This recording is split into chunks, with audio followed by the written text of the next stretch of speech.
To Climate Channel, Climate Conversation, Climate Actions Pathways, Episode 20.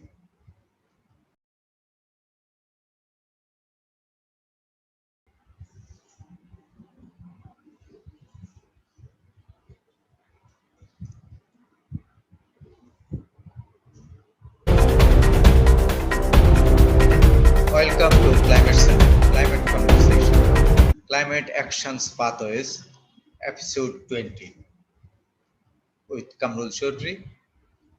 Today we are going to discuss the outcome of G7 and also virtual SB sessions, which is a prolonged one for 3 weeks, and also G7 summit next month. How best it is going to have snowball effects in paving ways in our road to Glasgow, COP26. Are we going to keep the dream alive, 1.5 degree temperature regime rise, as envisioned in 2015 landmark Paris Agreement? So it's a huge question. We need to raise the ambition, not only net zero at the earliest, but also adaptation ambition. Ambition for means of implementation, adaptation, loss and damage induced by climatic events, and also technology transfer and capacity building. We have crafted the Framework Convention on Climate Change in 91-92. The political economy of climate change has changed since then abruptly.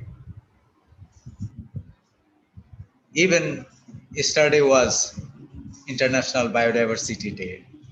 That Biological Diversity Convention was also framed in 91-92, and Desertification Convention along with. These three Rio Conventions are yet to yield expected results. Rather, we have made our planet hostage. We have polluted our environment. Air pollution is on the rise, land degradation, soil degradation, even our ocean wouldn't spare. Our biological diversity losses are monumental. We have made hostage our Mother Earth. So how to say rise to this occasion? As Sir Nicholas Stern, in his very recent report prepared for Boris Johnson, he said that if we can't seize this moment, then the most vulnerable countries, the poorest of the poor countries, will lose a decade. That is the risk we are confronting right now, right here. So how best we can approach global climate change emergency? Now we are confronting with biological diversity losses everywhere, every continent, every country, every localities. So without much ado, I would like to ask Adrian Dagnet from World Resource Institute to initiate the discussion. What is your take, ma'am? Hi, thank you very much for this opportunity. My name is Yamide Dagnet, indeed, from the World Resource Institute. We do agree that the G7 raised a little bit some expectation, but it's not yet a done deal. We need to concretize some of the pledges made there. Some of them were not so new. Some of them were very hopeful, with the decisions by finance ministers and head of state to concretely explain how they're going to keep 1.5 degree alive. I think that we are still suffering from a lack of solidarity and a lack of understanding of what is at stake, especially from vulnerable countries. And when it comes to the mobilization of the means of support, the means of implementation, and the access to those means of implementation as well, from the vulnerable countries. At the moment, we're seeing the result, from an inequity point of view, and we need to make sure that this is rebalanced and there's better understanding and solidarity, not charity, among countries. So the stakes still for the G7 is for them to really look at the climate crisis holistically, as part also of the economic debt and pandemic sanitary crisis. So we will need to see still some pledges to make sure that there's equal access to vaccination, and there's better access to finance, and that those countries really show determination, concrete, tangibly, to fulfill with their 100 billion commitments. As a first step, acknowledging that this is barely enough, to support the needs, from countries. We cannot do this alone, and it's very much time for developed countries and G7 countries to stop looking inwards, and to also make sure that they're going to work with developing countries and listen to the solutions also coming from developing countries and vulnerable countries to make this work, and therefore to tackle also their priorities. And my colleagues are going to insist, especially on how to deal with impacts, adaptation, but also the limits of adaptation, loss and damage, and yes, finance. It's important, in capacity building to access this financing is also important. I will stop there and have my colleagues. Thank you. I will come back to you again. Adrian, you know that whatever we had from the Global Leaders Climate Summit hosted by Joe Biden, mostly a couple of leaders, they evaded the call to raise their ambitions, like Australia, even Japan, they didn't say any concrete things. Even China, they were not say a positive indication, and many other countries leaders, they didn't show. They kept everything under their sleeve.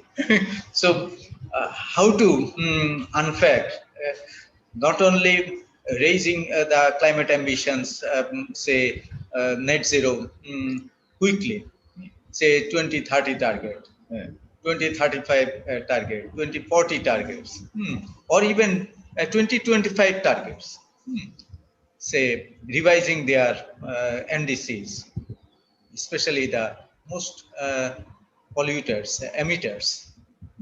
That is not happening so far. So how to mobilize, marshal that, so that they can commit, they also raise their mitigation ambitions that way, and also climate finance, adaptation goal, raising adaptation goal, and also loss and damage, addressing loss and damage, especially most vulnerable countries like LDCs,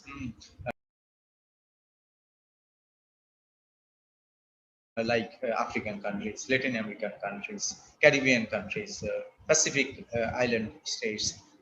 So It's a huge task. We need, say, like Marshall Plan after World War II. So that way, can we move? Adrian, you take. Well, I think from a civil society perspective, and this issue of the narrative of when are we actually going to start having results is very interesting, because we are kept in this latent urgency that we only have 10 years, that 2020, 2030, 2050, but somehow the time date keeps moving and the actions keep just being displaced, and there's always something that is more relevant to actually taking action. And in the issue of crisis, and if we see the consequences of climate change and climate impacts and loss and damage, coming from a Latin American perspective and thinking on vulnerable communities, and you start to worry if the current response to a very specific crisis that has a significant but pretty specific solutions, such as a vaccine that we already have, that we could distribute, that we could share, that we could make available to everyone across the planet, and we don't do it, then how does this reaction to crisis just change our narrative and our understanding of the process? Should we still believe the take that we have been addressing in the narrative for all these years, that somehow eventually the process would work, or should we be more critic? Should we engage more? And should we reevaluate all these commitments, or just, for example, just keep going and receiving a pledge as something that is useful, or just a pledge as something that is a promise in the future that has no real tangible effects? That is sort of what we're getting right now. And until when can we just receive such things with a positive response, and when is that just simply not enough? And I think, from my perspective, is I think is no longer acceptable. And if we see it as an example, this crisis to COVID and the current response of many developed countries, we should worry at how these pledges are actually going to come to be. And for example, I think selfishness is one of the key questions. Is selfishness will also be the leading idea behind the climate action that we'll sort of see in the next decade, or we are actually all together? Because in the current crisis, we're not together, and inequality and injustice in the response is one of the key elements that we're sort of structurally and financially seeing across the board. And that is something that we should keep in mind. Maybe that is something that we should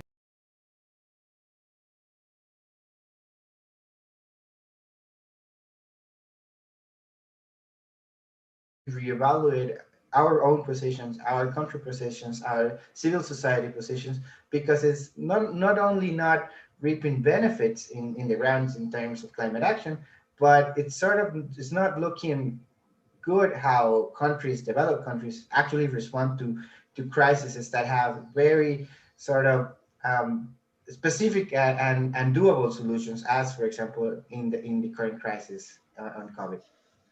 Thank you, Adrian. Tasneem, say, we have seen that for fossil fuel, every year we are spending $5 trillion as subsidies, fossil fuel subsidies. See, if we want to speed fast net zero, we need to abandon that phase wise. And even if, say, a portion of that subsidy, if we funnel through for climate adaptation and also mitigation,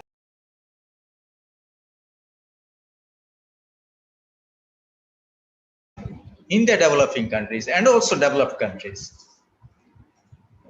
that will, say, galvanize the momentum. That will trigger the climate finance in a huge ways. But we are not committing to have that so far. So do you think G7 summit will come in a bold way to galvanize them? What is your take? Yeah, thanks. No, you're absolutely right, Quamrul.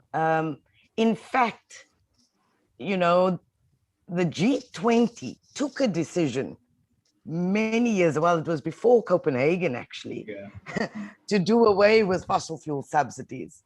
And almost every year, the communique repeats that commitment. Yeah. Every year, they're going to do away with fossil fuel subsidies, but we haven't But never. seen exactly no implementation. And now I think, you know, you had mentioned that there's some momentum building up. There's the Biden summit. There's been this G7 ministerial. And now and of course, very importantly, the IEA just released Yeah. their Yeah. report. And their Yeah. report was extremely bold, but Yeah. very clear to say this is doable. We can we can move away from fossil fuels. We don't have to invest in new production and expansion of fossil fuels, not just coal, but all fossil fuels. Right. They believe 1.5 is achievable. It needs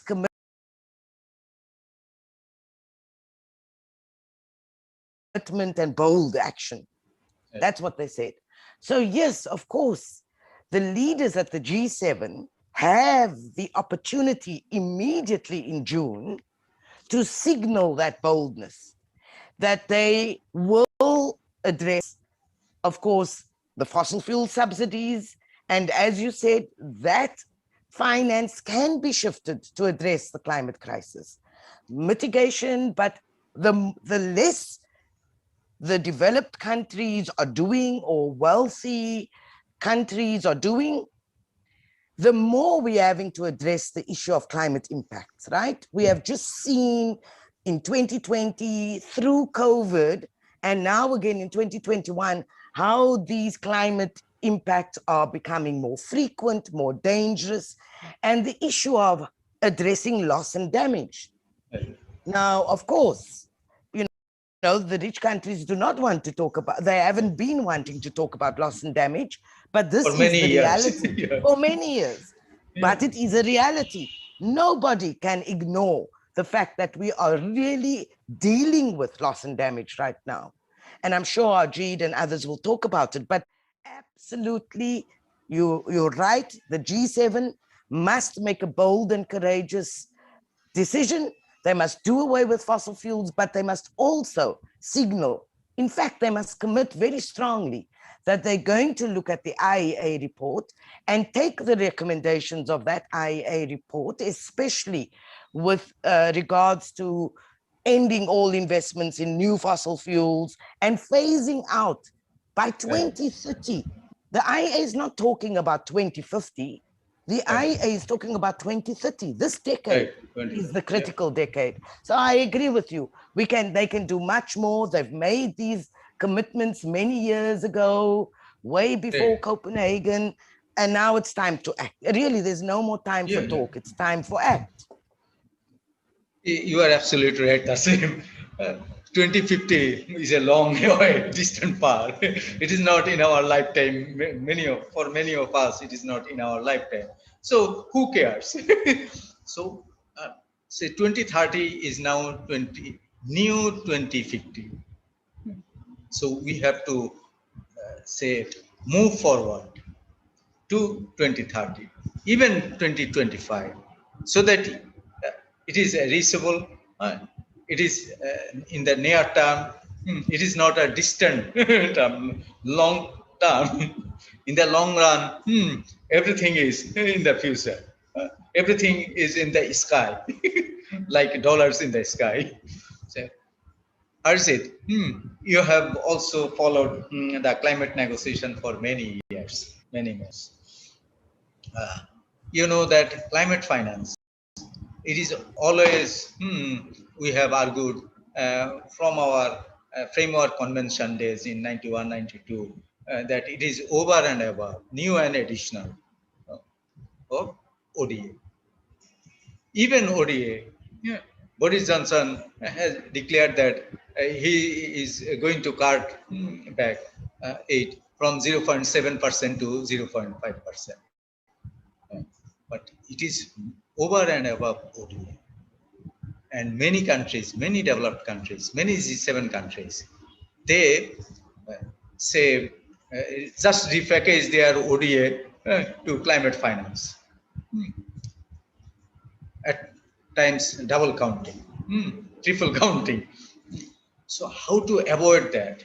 How to ensure that transparency that you are providing climate finance over and above ODA, and also it is new and additional, and it is public finance, it is grant, it is not loan money from Bretton Woods institutions, or say Asian Development Bank, or say African Bank, or Inter-American Bank, or other banks. That is loan. That is not say. And climate finance is not charity. It is right of the vulnerable countries, affected countries. That is how we have crafted in the convention all those articles. So how to rise to the occasion in terms of climate finance from that perspective? Harjeet, you take. Yeah, no, thank you very much. And totally in agreement with what you said, and let me build on that. When we talk about climate finance, unless we see any movement on that, we cannot say that climate justice that we have been demanding for years and decades is going to be delivered. You know, if we go to these international forums and only talk about our domestic actions and do not put enough money on the table or repackage what is anyway going as ODA, that's not going to help. I think leaders have to now understand, and that political signal have to go from the leaders to technical negotiators who then follow the direction. The reality is, because political leaders are not opening their purses, technical negotiators are stuck to just play with the methodology, and which is very dodgy, and do all kinds of accounting tricks to keep showing that they're giving climate finance, but it's not really getting through. And the reality is, if there is no real money, we will not see any real action. And we need to understand, on one hand, we need to transform our economies. On the other hand, developing countries are already facing climate impacts. And this is something that I've been saying for years. It's not only moral, but it's also practical that you put money on the table, particularly to deal with climate impacts. If a country is affected by a disaster, don't imagine that country is going to be talking about solar panels. The first priority for that country is going to be, protecting people, helping people who, provide humanitarian assistance. That's not the time to talk about solar panels and wind farms. And even that discussion is going to come much later, because the moment you are out of that humanitarian crisis, you'll be talking about protecting your homes and infrastructure, which is about adaptation. So I think leaders and negotiators are still not getting the sequence right. We have to make sure that money that has been promised has to be real. And as you said, it has to be in the form of grants, particularly for adaptation, and even for mitigation. Countries need support to put their policy framework, to do the capacity building. Only then they'll be able to attract trillions that are required from market for mitigation.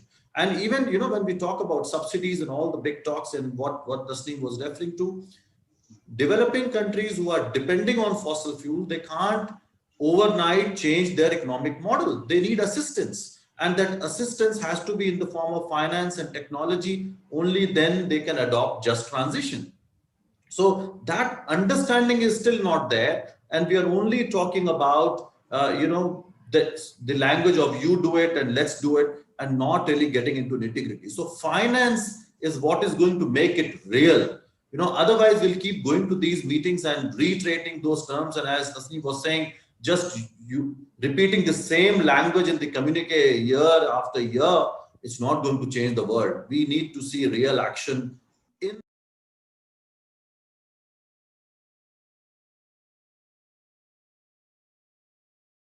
that is needed, and the help that communities need now. Excellent. Andreas, now your turn. What is your take? Are you optimistic?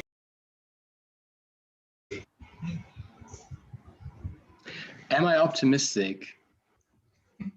I guess yes. I guess we How do have you to be. foresee? Yeah. How to rescue the most vulnerable countries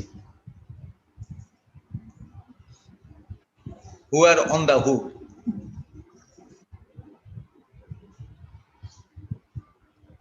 Am I optimistic? I guess yes, we have to be. I would say for rich countries like mine, it's not a rescue savior mission, it's rather a moral duty for the responsibility they have. And the fact that they cannot agree for more concrete pledges for now, I think is very telling.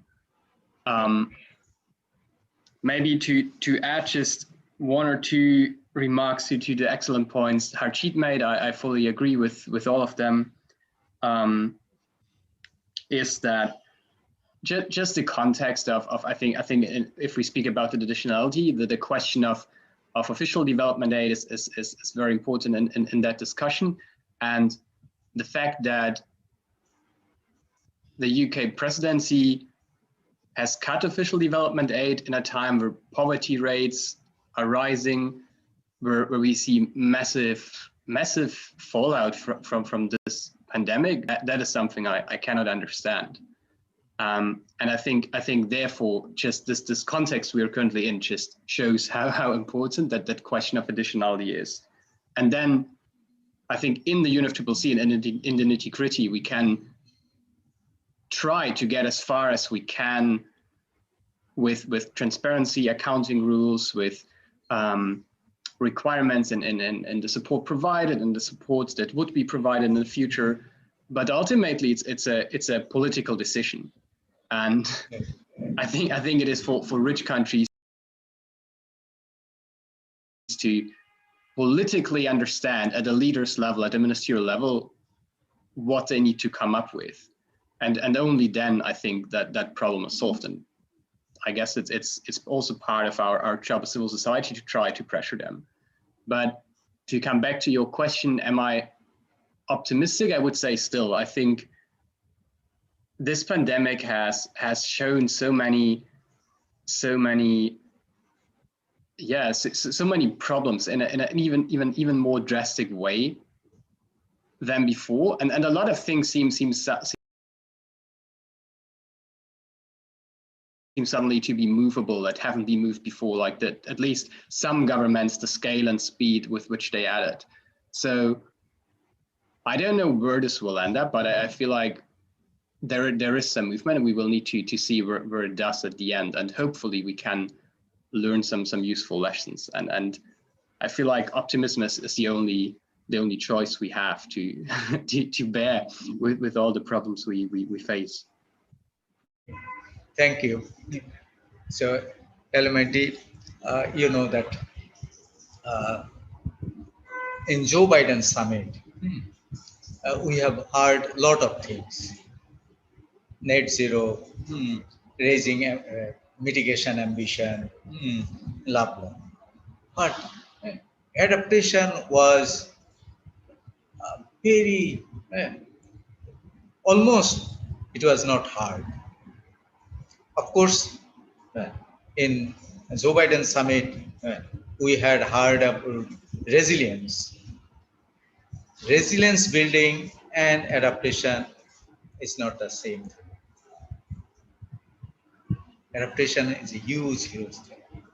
Yes, I always call that mitigation is the best adaptation. You didn't mitigate for last 30 years. That's why we have to now go for adaptation.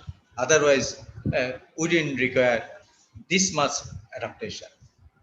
And also, we have to remember that adaptation has a limit. And when it is going beyond our limit, that also incurs climate-induced loss and damage. But you are not mentioning serious adaptation as well as not even recognizing loss and damage, climate-induced loss and damage, economic and non-economic losses and damages. Then how can you, after you return to Paris Agreement, you can say that you are leading the whole world?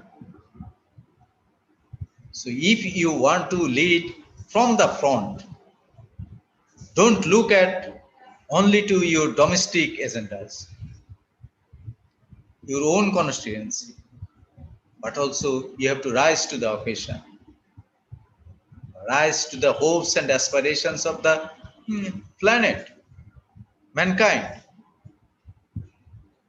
Then you need to address the question of adaptation, the question of loss and damage, boldly, seriously. It is not your step side. It is caused by you people, for your luxurious consumption. So, how to address that? How to change the narratives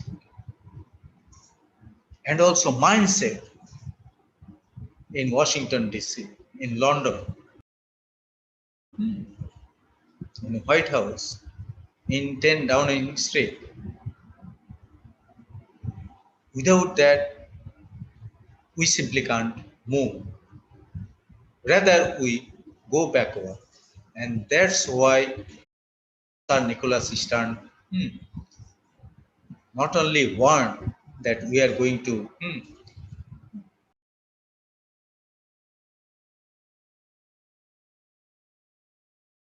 lose another decade, and that will be a tragedy for the commons. We can afford that. And also he warned that the economic growth of the poorest of the poor countries will be hard. But that will also hurt, he warned, Sir Nicholas Stern warned, that it will also hurt the G7 economic boom, economic growth, because their economic growth depends on the economic growth of the poorest of the poor countries. So how to address that and try to lead from the front? Chairman, ma'am, what World Resources Institute can freeze Well, to change this narrative?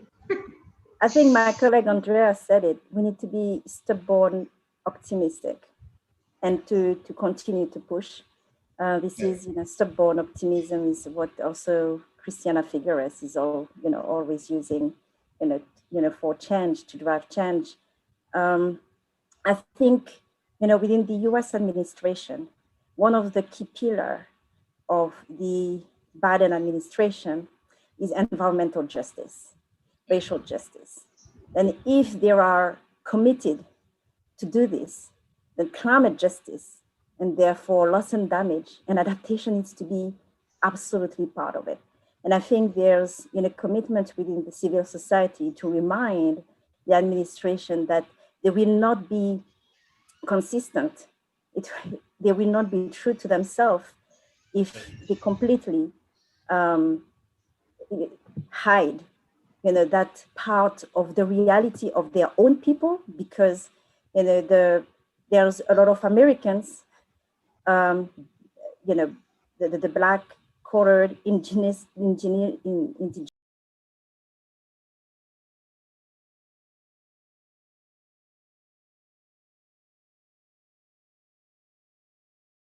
so the most vulnerable communities are suffering also the most, from climate change, and they are feeling the same fate as vulnerable countries, communities in vulnerable countries. So really bringing this a little bit more to the fore and to bring consistency is important. And I think also building from what Andrea said, to make them understand when the US comes with a finance plan, which was a good start, but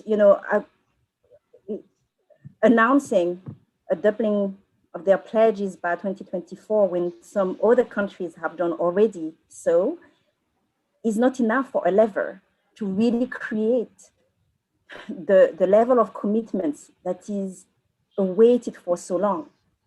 And as Andrea said, for the UK presidency to cut on ODA, it doesn't match with the spirit of Paris, to actually no backsliding, which requires no backsliding, not just on what we do to cut emissions, but to really sustain and achieve all the goals of the Paris, the long-term goals of the Paris Agreement, which are on the temperature goal, on adaptation, and on finance. So I think, those two countries need to, I think we need to force them to, to be more consistent and to continue to push and to, it's not just even a moral duty that they have, it's also what, Nicolas Stern said as business sense, common sense. And I hope, and we need to remain hopeful that, with our fight in the civil society, you heard my colleagues, we're going to continue to push and to be on the side of vulnerable countries, to continue this fight. Thank you. So I think we need to have a solidarity, especially the civil society, the academic institutions. They should raise, and also our youth community. We should need to engage them because their voice matters, and only they can help change, bring in change, positive change in the attitude of our leaders, our masters. Say Joe Biden will have to hear that voice. Hear the voice by, say, even Boris Johnson or Angela Merkel. She is going out, fading away. But hadn't she, say, gave leadership to this climate world for 30 plus years? So if so, she should have some commitment. At the time of her departure, she should rise to the occasion. She should also come up with a bold action from Germany and also EU. That is what we want from our leaders, because she has come from a very humble background, from East Germany. I have seen her in '95 in the first conference of the parties, COP1. She was very shaky, but we had Berlin mandate under her leadership at that point of time of history. So now we are moving to COP26. So in between COP1 to COP26, she has been at the helm of the affairs.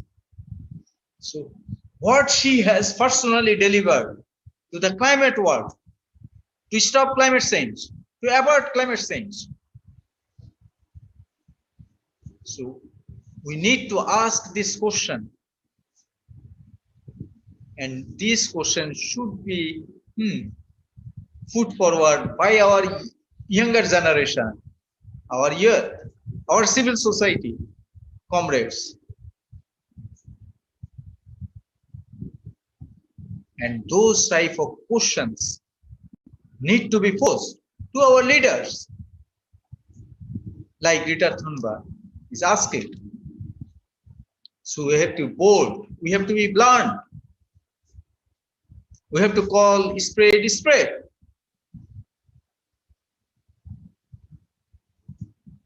That's all. Yes, I'm very happy you've speaking about what civil society must be doing, especially what the youth are doing. You know, we don't have to call on them, they're doing this already. And across the world, their brave actions and their voices are being heard very strongly. Now, Climate Action Network, as you know, has also been in this process for over 30 years. And when we started out, we wanted to be, of course, looking at ways that we can contribute to reaching an agreement. And then we got to Paris. And now we know it is about implementation. And in between Paris and now, the 1.5 report from the IPCC sent a very clear warning signal, right? And that we only have a short time in which to address this climate emergency. So as Climate Action Network, as CAN, we have decided, you know, we'll be involved in all of these negotiations like we usually are, but we are going to push for two things through to COP26. Wherever we are, whether it was this Biden summit or the St. Petersburg dialogue, or it's the G7, everywhere, our voice will be about two things. One, the most important one, is the delivery of finance. We want to see commitments, but plans on how that money is going to be delivered, not just the 100 billion, but also what is the long-term plans for finance up to 2025. And especially, this is, I want to be very clear, our focus is on finance for adaptation and importantly for loss and damage. That must be dealt with. Nobody can ignore that any longer. So finance is our first big priority, and especially loss and damage. The second one is to push countries, and especially you know, the rich countries who are historically responsible and have the capacity and capability to do so, to start getting more ambitious. The NDCs, as you know, they're not adding up. There's a huge gap. Yeah, huge gap. Yeah. A huge gap. And they're still continuing with fossil fuel production and other polluting sectors that's growing in the economies. So we're really going to be pushing countries for much more ambitious action to bring down emissions. Those are the two priorities for us. And we will be raising our voices. We've already been. I hope you've seen that we have been pushing very, very hard wherever we have the opportunity to talk, in our video messages to ministers, in our press conferences. This is the one thing we're going to be calling for and pushing for. And you're right. Now is the time to speak truth to power. It's, you know, you're a diplomat and there are lots of diplomats that's busy negotiating. But civil society, we're not ambassadors. We need to raise our voices and speak truth to power during such devastating times, especially when we have COVID, when we've seen rising inequality, when we see how climate impacts are adding to the weight of the pandemic and people's lives are just devastated. There's no time for us to be pleasant about these things. We are going to speak truth to power and have been. Thank you for being very bold and also clearly saying that two things you are mm, hammering on. But one thing I would also like to ask you that we confront with the definition of loss and damage. That narrative we have to draw so that we can convince our partners that uh, say don't say it can't be estimated, it can be attributed, it can't be calculated. Right. Right. Yes, as we have now come to the conclusion that 1.5 degrees is reachable. Even IEA report they have admitted. But 10 years back, they didn't agree on that. Okay. So many things they didn't agree 20 years back, 15 years back. But now they are also convinced. So loss and damage. For loss and damage, they need to be convinced. And we need to also give them a narrative, a definition, clear definition, and also how to attribute, how to. We need support from you in that regard, so that we can have, as academician say, from WRI, if they can also come up with that kind of say quick study, quick report, that will help change the mindset of our leaders. Leaders of the G7 countries or G20 or European Union presidency and others. So that way we need to move forward and move to Glasgow, so that at Glasgow we can strike a deal, a bold deal, and that deal will be for implementation, for means of implementation. And also say the roadmap for means of implementation, not just promises. Because there is a old saying in our part of the world that promises are made only to be broken. So we don't want that happen again and again, time and again. Unreal. Thank you.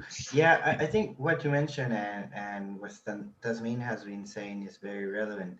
And one of the things that, at least two things that really worry me is the dependence on the narrative of, for example, Central American countries in regards to developed countries.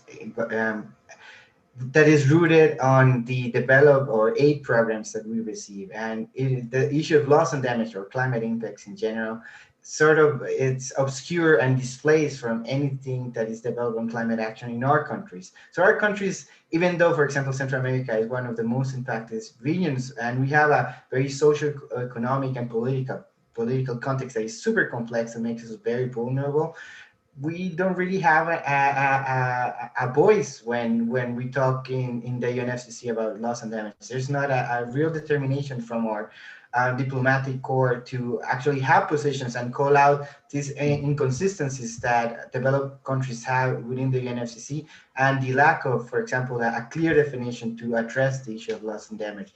And then the other issue that I sort of find as a person, also as a civil society person, is that I'm afraid that loss and damage is sort of like poverty for developed countries. It's just some rooted, irresponsible, in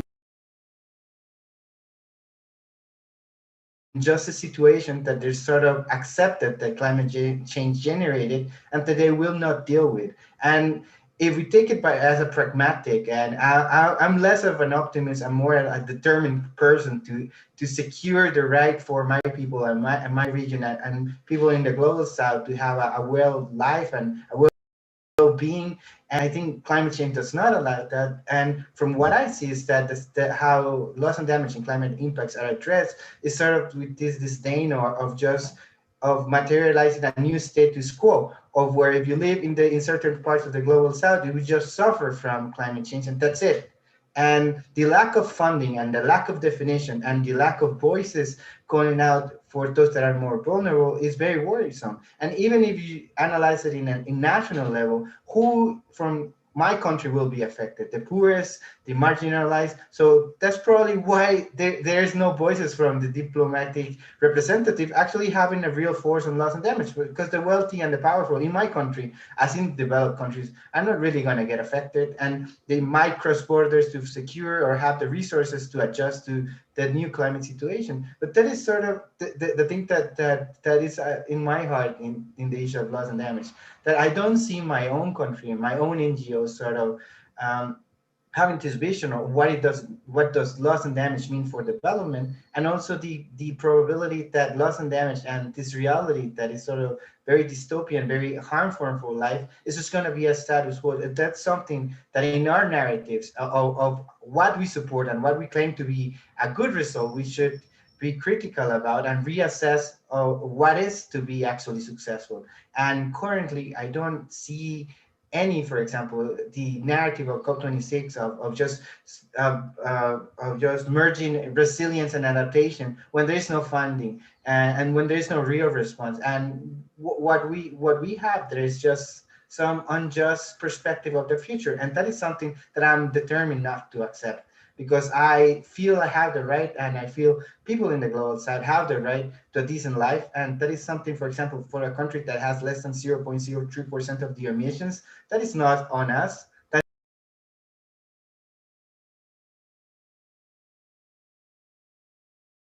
is not something I have to fix. And that is something the future generations of my region should not have to fix or deal with either. Thank you. So, Harjeet, what is your take on market mechanism, non-market mechanism, CDM like approach, or even carbon pricing, carbon tax, the transparency issue, or say common time frame, these technical issues? To be fair, some of these technical issues are important, and especially if we talk about common timeframes. You need to look at plans so that they are consistent. You can assess them. You can make countries accountable. In terms of carbon pricing, even if you about a global deal where everybody aligns on what kind of pricing they would like to have, so that there are no loopholes, you can come up with common standards. There are many things that you need to do at the global level because we are talking about a global system. But the challenge is that for the last 30 years, we've spent more time on technicalities than actually securing the political direction, the political commitment that we needed from developed countries and even in developing countries. That has not happened. So I would not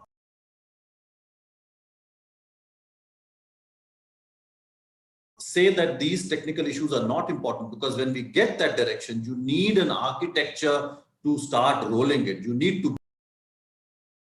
build that system as well. Otherwise, we will not be able to monitor. The issues of global stock take, for example, it's really important. But what stock take you will take if you are not doing enough? And we know you are not doing enough. You can do another technical exercise in 2023 and say, we are not doing enough. We know we are not doing enough. Can we first do enough and then say that where we are missing and what exactly we are missing, right? So I think we need to also understand technical work in that perspective. Technical work must follow from the direction that we get from the political side. So I think both need to go hand in hand, and only when we have secured that political commitment. So I think that is very important, and that is what is missing right now. And that's why we are not able to make progress on the issue of finance, and particularly on loss and damage, because that's where, and Adrian said it so nicely and so eloquently, that countries who are least responsible are suffering. And even within developing countries, we don't see leaders stepping up to make it a big issue. I think we should also put a spotlight on that. We keep talking about developed countries. The reality is that developing countries also have to show leadership on this issue. We talk about that in technical negotiations, but we are not even pushing our own leaders to step up and use all these political channels and forums to talk about loss and damage and to make it a political issue. I think that also needs to happen. Once that message starts going from developing countries, G7s and G20s will definitely move, and you will see a very different outcome at the COP. Yeah. So with that positive note and also message, we would like to end this conversation here because some of you have other appointments. Thank you very, very much. It was a great pleasure to have you all, and thank you again, and hope to see you again and have a common understanding and also a future mankind, planet we can save for our future generations, for our children, grandchildren, great-great-grandchildren, so that this world is livable in the words of Kavi Shukant Bhattacharya, who was a very young poet, died at a very young age. He was very famous. So, quoting him, I would like to end here. Thank you very, very much for joining this conversation. Thank you. Thank you Thank very you Thank you very for having much. us. Thank you. Thank you. Thank you. Yeah. Bye-bye. Bye. Bye. Thank you. Harjeet, it was nice to see you again.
"2020 has been a year of change.